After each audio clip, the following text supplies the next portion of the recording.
오늘 역시 우리 열왕기하 13장의 말씀으로 은혜를 나누겠습니다. 우리가 이렇게 계속 그 이스라엘의 역사, 하나님께서 아브라함에게 언약하심을 이루신 나라입니다.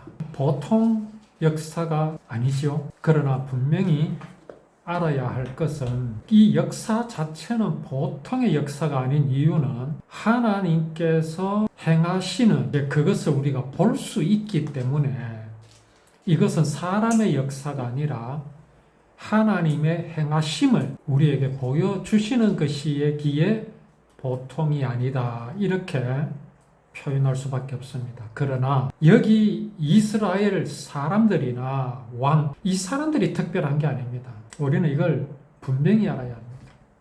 아브라함이 특별하지 않습니다.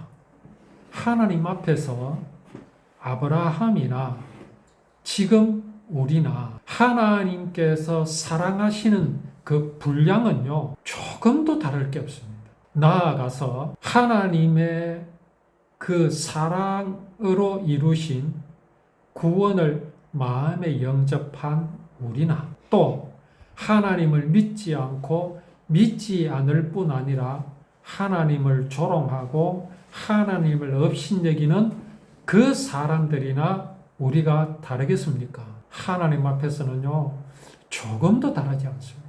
자, 그런데 왜 하나님께서는 아브라함을 성경에 기록하시고 그 후손을 기록하시고 그 후손으로 이제 이루어 주시겠다고 하신 그 언약을 이루셔서 이스라엘이라는 나라를 세우시고 그 나라의 왕들을 이 말씀을 통해서 보여주시는 이유가 무엇이겠습니까? 그들이 특별한 게 아니다는 것이죠. 하나님은 이 사람들, 곧 아브라함의 후손을 모델로 세우신 겁니다.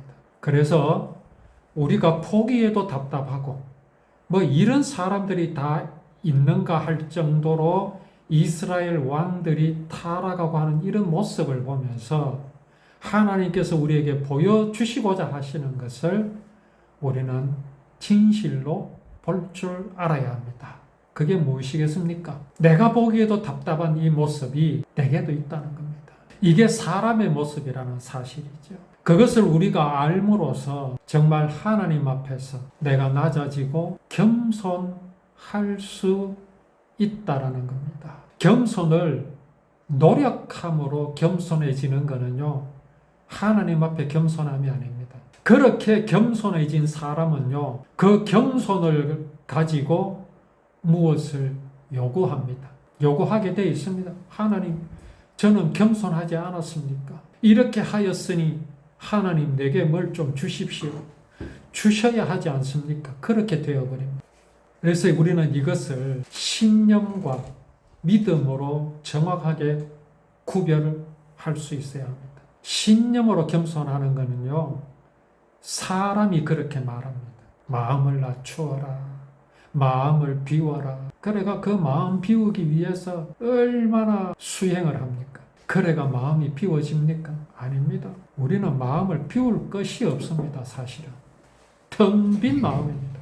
생명을 상실하니까 그 생명을 상실하였기에 여기 이스라엘의 역대 왕들의 모습이 나타나는 것이죠. 자, 이스라엘의 하나님께서 예후를 들어서 아합의 자손들을 멸하게 하셨지요. 아합이 어떤 사람이었는가를 우리는 알지 않습니까? 최악의 왕이었습니다. 아합은 부부가 짝짝꿍이 되어서 이스라엘을 완전히 하나님을 떠난 이스라엘로 만들었습니다. 이세벨, 레바논 여자 이세벨.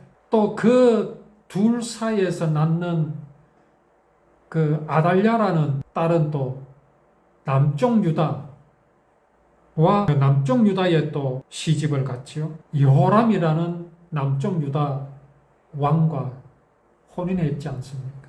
남쪽 유다도 마찬가지였습니다. 왜 그렇게 했을까요? 이게 바로 정략적으로 그렇게 하는 겁니다. 사돈을 맺음으로써 전쟁도 피해보고 평화를 유지해 보려고 하는 그래서 하나님께서 그냥 두실 수 없잖아요. 저렇게 뒀다가는 율법이 사라진다 아닙니까? 율법을 지킬 사람이 없는 겁니다. 여기 지킨다라는 것은 막 지켜 행하고 착하게 살고 그런 뜻이 아닙니다. 하나님의 율법이 모세를 통해서 주셨지 않습니까? 이것이 보존되어야 하거든요. 대대로 이어가야 하거든요. 그런데 이스라엘이나 유다를 보니까 이것들이 율법을 보존을 못 하겠는 거라. 그래서 하나님께서 예후를 들어서 율법을 버리려고 하는 그 아합의 집안을 완전히 멸했지 않습니까? 아합의 아들들을 완전히 멸했습니다. 이걸 누가 봤습니까? 남쪽 유다로 시집간 아달랴가 본 겁니다. 요아스의 마누라가 된. 그걸 보니까 속이 어떻겠습니까? 천불이 났겠지요. 이 아달랴는 완전히 적은 말을 닮았습니다. 저 아버지도 남쪽 유다의 왕비로 와 있으면서 자기 엄마 아버지를 그대로 따라합니다. 그래서 이 아달랴가 어떻게 합니까? 복수를 합니다. 그래서 어떻게 합니까? 자기 손자들을 완전히 죽여 없애는 거죠. 이건 무엇이 그 마음속에 있는 겁니까? 여호와 하나님의 언약을 완전히 무시하는 겁니다. 그런 가운데 하나님께서는 다윗의 후손인 그 요아스를 살려주셨지요. 그래서 왕이 되게 하셨지요.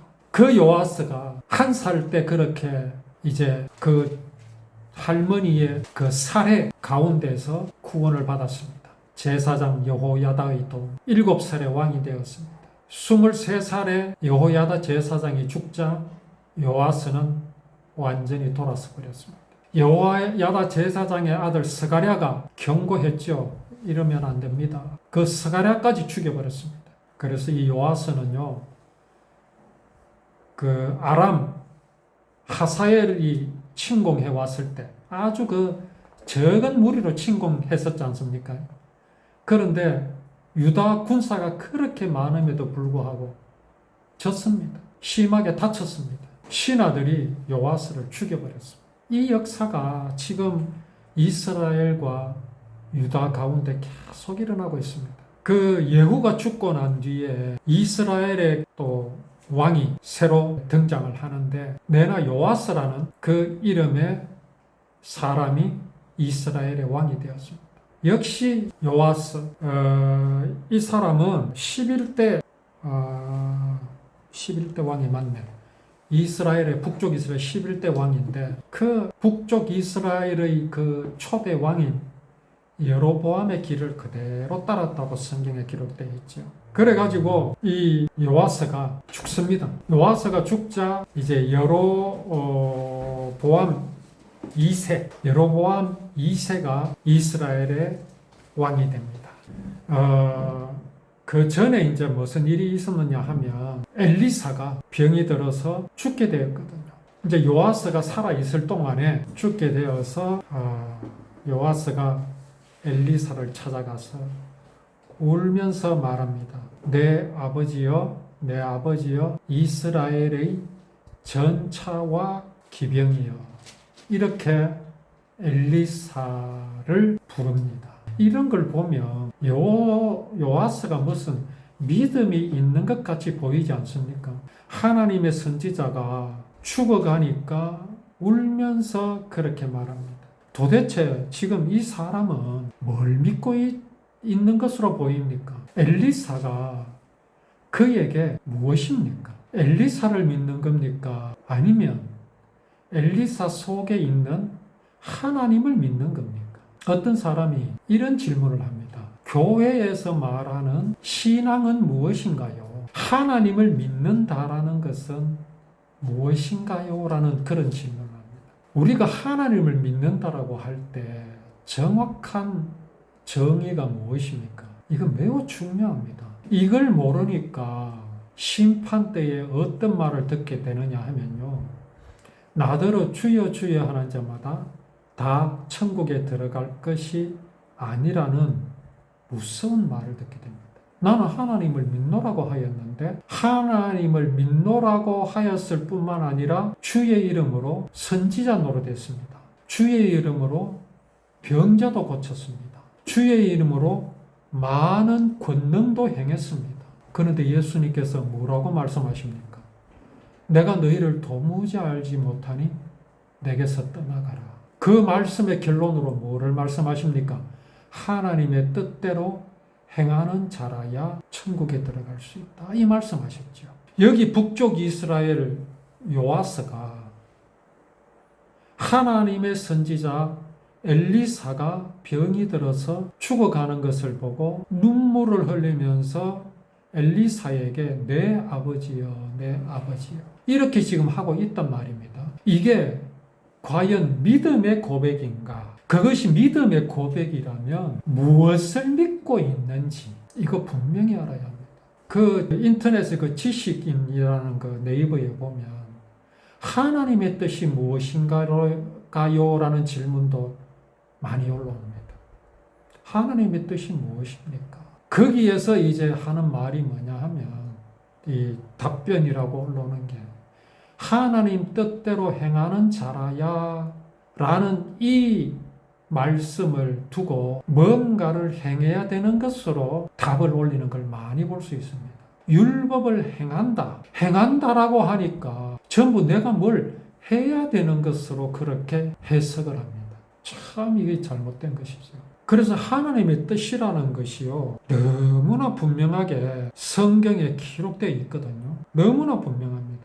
하나님의 뜻이 과연 무엇이냐고 성경에 정확하게 기록해 놓으신 것이 있음에도 너무 엉뚱한 대답들을 참 많이 합니다. 하나님의 뜻이라는 것이 행하라고 했으니 율법을 잘 지키는 것으로 그렇게 알고 답을 합니다.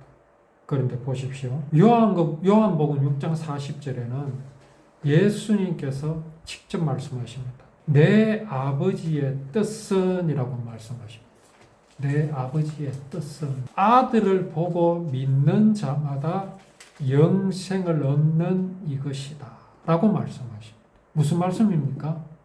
예수님을 믿는 것이 하나님의 뜻입니다. 그 다음에 예수님은 또 뭐라고 말씀하셨는지 히브리서 10장 9절에 그 후에 말씀하시기를 보시옵소서. 내가 하나님의 뜻을 행하러 왔나이다. 하나님의 뜻은 누가 행한다고요? 사람이 행하는 게 아닙니다. 하나님의 뜻을 행하시는 분은 예수 그리스도십니다. 자, 그리고 이어서 무슨 말씀이 이 뜻을 따라 어떤 뜻요? 내가 하나님의 뜻을 행하러 왔나이다. 예수님은 하나님의 뜻을 행하러 오셨습니다. 그 뜻을 따라 무엇을 하셨느냐? 예수 그리스도의 몸을 단번에 들이심으로 말미암아 우리가 거룩함을 얻은. 하나님의 뜻은 예수님을 이 땅에 보내시는 것이고 예수님은 그 뜻을 따라서 이 땅에 오셔서 당신의 몸을 단번에 들이셨어요. 단번에. 십자가에 못 박히셨거든요. 이게 하나님 뜻입니다. 그 뜻을 이루심으로 말미암아 누가요?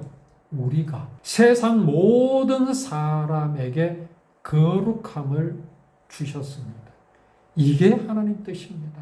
북쪽 이스라엘 왕 요아스가 엘리사에게 내 아버지여 내 아버지여 라고 한 것이 무엇을 믿음으로 그렇게 말하고 있는가를 우리가 분명히 알아야 합니다. 이제 정말 하나님의 뜻에 대해서 더 분명하게 또 오후에 말씀을 나누도록 하겠습니다.